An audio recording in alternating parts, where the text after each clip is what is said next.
What is up, people? My name is BlankPage, and welcome to my Hearthstone Journey to Un'Goro Mage card review, reveal, and discussion. If you guys are new to my channel, subscribe down below for more Hearthstone, Yu-Gi-Oh, and Pokemon content. I try to give you guys daily to good quality videos, so if you guys are down for that shit, just hit that subscribe button and you guys won't miss out. So within the past 24 hours, they revealed new Mage cards, and I'm just gonna be going over those in this video, so that I'm not giving you guys like a 2-hour long video of me going over all the cards that they released.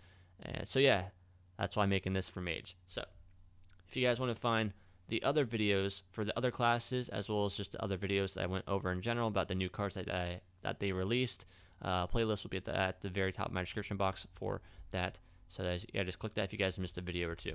So starting off, there is Meteor, a 6-mana spell card for Mage.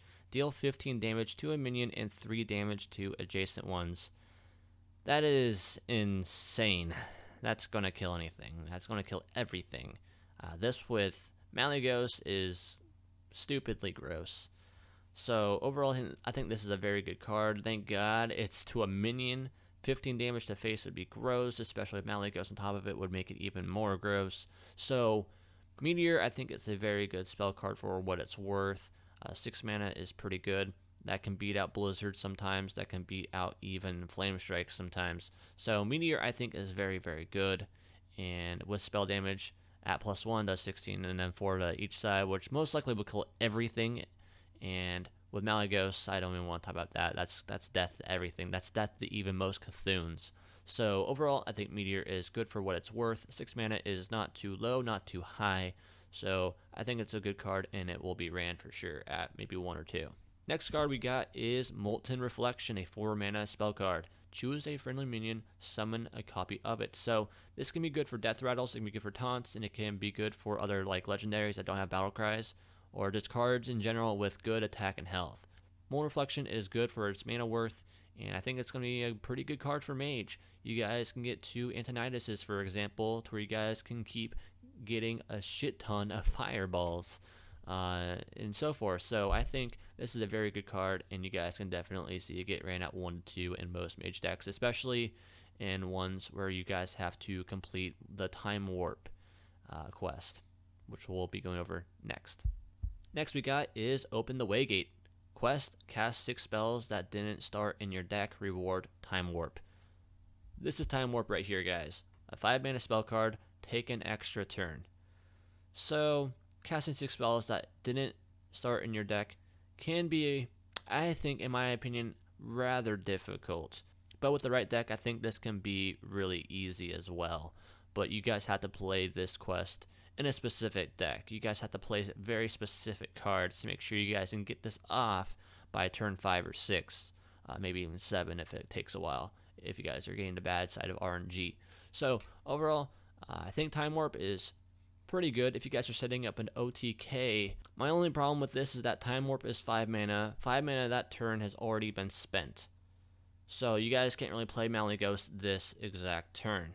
So it can be kind of hard for some OTK decks, but you can definitely try and make it to where you can set up an OTK in 2 turns back to back. But overall, I think Time Warp is really good. Having 2 turns in a row can be pretty good.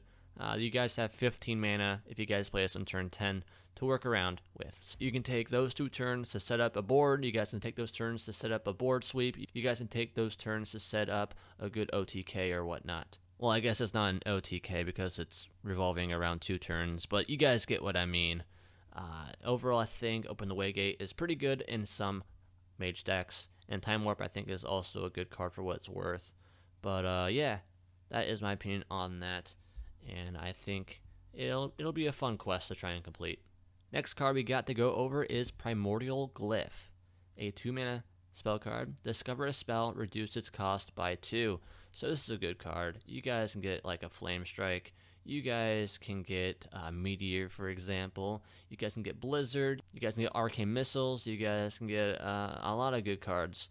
You guys can get even secrets with this. So overall, I think Primordialglyph is a pretty good card. Reducing its cost by 2 is very nice, and you guys have 3 spells to choose from. Just pretty good. So you guys can get a spell card that you guys may need, chances are you guys will get a card out of those 3 cards that you really need or really want to have. So overall, I think Primordialglyph is a very good card. Next card we got is Shimmering Tempest, a 2-mana 2/1 elemental with the death roll effect of add a random mage spell to your hand. So this can help with open the Waygate quest, where you guys have to play 6 spells that aren't originally already in your deck. So this guy can help out with that quest, and adding a random mage spell to your hand is pretty good, because most mage spells are very, very good. That's what they're known for. They're known for their overpowered spell cards. So I think Shimmering Tempest can be a pretty good card. 2-mana 2/1 isn't bad. You guys want it to die, so a low health is pretty nice. And having the elemental tag just slammed on it is also pretty good, because you guys can definitely mix together both decks, both the Open to Waygate quest deck as well as an elemental deck and whatnot. So overall, I think Shimmering Tempest is a good card. Alright guys, the last card here is Steam Surger, a 4-mana 5/4 elemental. Battlecry: if you played an elemental last turn, add a Flame Geyser to your hand. So if you guys don't remember, Flame Geyser is a 2-mana spell card which does 2 damage to anything you guys want, and then you guys can add a 1/2 elemental to your hand. So let's say you didn't play an elemental last turn. He is still a 4-mana 5/4, which is very good stat-wise for that mana worth. That can take down most 5 to 6 drops with ease. So I think that is very good if you guys didn't play an elemental last turn. The little bonus you guys get with getting a Flame Geyser to your hand is very nice. It's kind of helpful if you guys need some more damage, or if you guys need that 1/2 elemental to your hand. So overall, I think he's very good in most mage decks, even if he's not being played in elemental, because a 4-mana 5/4 is still very strong. And just playing him in elemental deck is probably a must-do for mage decks, because he is simply just so good stat-wise.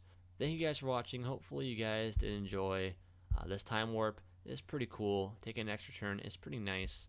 And yeah, tell me down below what you guys think about the new cards that Mage just got. And yeah, again, if you guys are new to my channel, subscribe down below for more Hearthstone, Pokemon, and Yu-Gi-Oh content, and you guys won't miss out. I'll catch you guys in the next video, and as always, adios.